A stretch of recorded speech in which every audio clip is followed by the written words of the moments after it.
On July 1518, a woman named Frau Trophea was dancing in the streets of Strasbourg, then part of the Holy Roman Empire.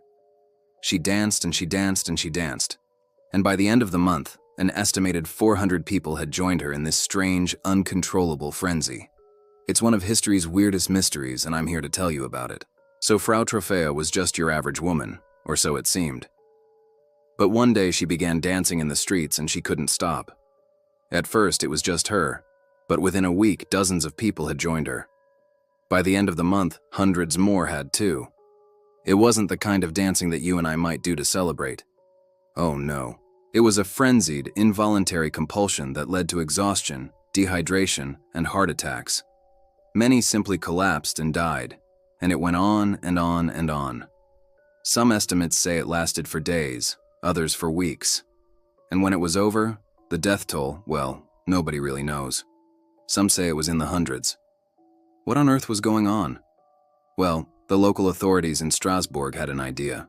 They decided that these poor souls needed to dance it out, presumably until they died. So they encouraged the dancing, even providing musicians and dance floors. But it didn't work. The medical professionals of the time were baffled. There were no cures. And so the dancing plague, as it came to be known, continued. What caused it? Well, historians have put forward a few ideas. The most popular is mass hysteria. You see, the year before the dancing plague, there had been a series of outbreaks of what we would today call panic attacks, or anxiety attacks. Some historians think that the stress of living through a plague, coupled with the religious fervor of the time, created a perfect storm that led to this outbreak of dancing mania. Others have suggested that food poisoning, ergotism, might have been a factor. Ergotism is a disease caused by a fungus that grows on rye. It can cause hallucinations and convulsions.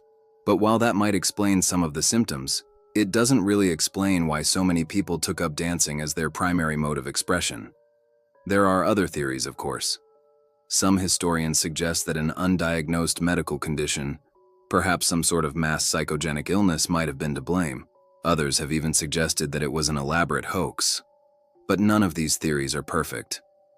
And so the dancing plague of Strasbourg remains one of history's great mysteries, a reminder of how little we really understand human behavior, and a testament to the truly terrifying power of social contagion.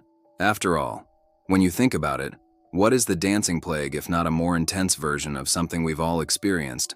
The totally involuntary urge to dance when a favorite song comes on. You know, except with a lot more death. Please subscribe and thanks for watching.